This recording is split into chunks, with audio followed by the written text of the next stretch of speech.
News live കൊച്ചിയിലേക്ക് സ്വാഗതം. ഈ വാർത്തകൾ നിങ്ങൾക്കായി അവതരിപ്പിക്കുന്നത് Leotech solar solutions, powered by Mayil food stuffs, Mookkannoor, city tower, city wear and city shoes, Angamaly and Cochin Kalabhavan Angamaly franchise. Kozhikode പശുക്കടവിൽ വീട്ടമ്മ ഷോക്കേറ്റ് മരിച്ച സംഭവം 2 പേർ കൂടി അറസ്റ്റിൽ.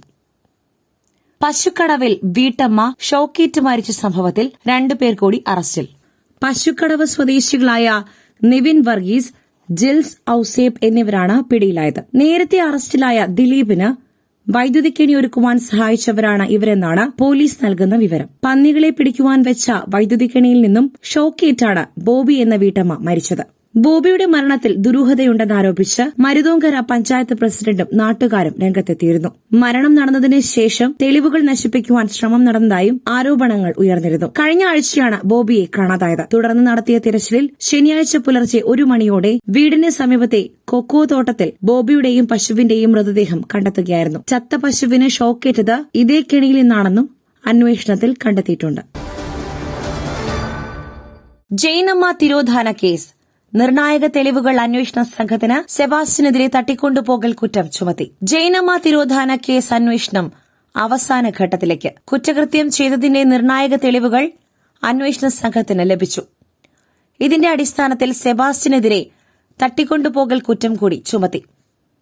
2ാമത്തെ കസ്റ്റഡി കാലാവധി ഇന്ന് അവസാനിക്കുന്നതിനാൽ പ്രതിയെ കോടതിയിൽ ഹാജരാക്കും. 2 ആഴ്ചയിലധികം നീണ്ടുനിന്ന ചോദ്യം ചെയ്യലിനൊടുവിലാണ് അന്വേഷണ സംഘം കേസ് സംബന്ധിച്ച് വ്യക്തതയിലേക്കെത്തിയത്. പ്രതി കുറ്റം സമ്മതിക്കുന്നില്ലെങ്കിലും മറ്റ് തെളിവുകൾ സെബാസ്റ്റ്യനെതിരാണ്. ശാസ്ത്രീയ തെളിവുകളടക്കം ശേഖരിക്കുവാനും സാധിച്ചു.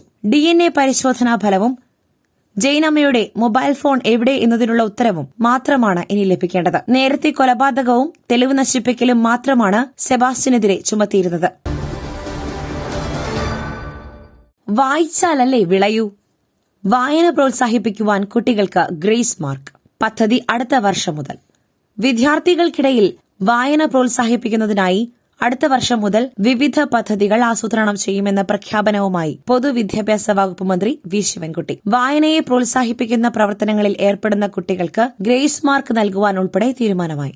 വായനയ്ക്കായി ആഴ്ചയിൽ 1 പീരീഡ് മാറ്റിവെക്കും. അധ്യാപകർക്ക് പരിശീലനവും കൈപുസ്തകവും നൽകുവാനും വിദ്യാഭ്യാസ വകുപ്പ് തീരുമാനിച്ചു.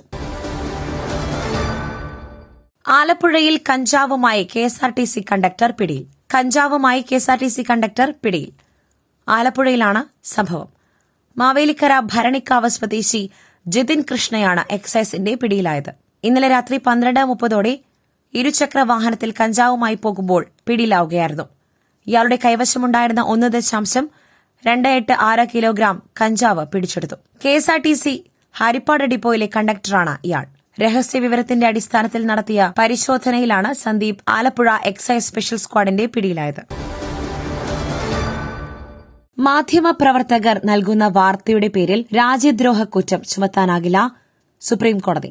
മാധ്യമപ്രവർത്തകർ നൽകുന്ന വാർത്തയുടെ പേരിൽ രാജ്യദ്രോഹ കുറ്റം ചുമത്താനാകില്ലെന്ന സുപ്രധാന നിരീക്ഷണവുമായി സുപ്രീംകോടതി. ദി വയർ എഡിറ്റർ സിദ്ധാർത്ഥ് വരദരാജന്റെയും ഫൌണ്ടേഷൻ ഓഫ് ഇൻഡിപെൻഡൻസ് ജേർണലിസം അംഗങ്ങളുടെയും അറസ്റ്റ് തടഞ്ഞുകൊണ്ടാണ് കോടതിയുടെ നിരീക്ഷണം. പുട്ടു രുചികരമാവണമെങ്കിൽ മയിലിന്റെ പുട്ടുപൊടി തന്നെ വേണം. അതിന് ചെമ്പാപ്പുട്ടാണെങ്കിലും അങ്ങനെ തന്നെ. മയിൽ റൈസ് ആൻഡ് ഫുഡ് പ്രൊഡക്ട്സ്, ശ്രേഷ്ഠം സമ്പുഷ്ടം.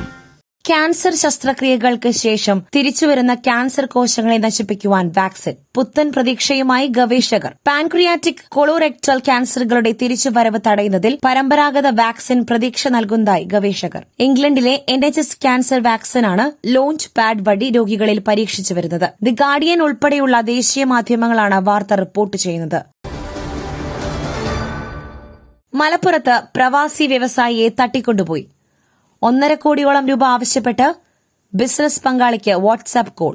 മലപ്പുറം പാണ്ടിക്കാട് കാറിലെത്തിയ സംഘം പ്രവാസി വ്യവസായിയെ തട്ടിക്കൊണ്ടുപോയി. വട്ടിപ്പറമ്പത്ത് ഷമീറിനെയാണ് ഇന്നലെ രാത്രി 8 മണിയോടെ പാണ്ടിക്കാട് GLP സ്കൂളിന് സമീപത്ത് വെച്ച് തട്ടിക്കൊണ്ടുപോയത്. ദുബായിലെ സാമ്പത്തിക ഇടപാടാണ് കാരണം എന്നാണ് സൂചന.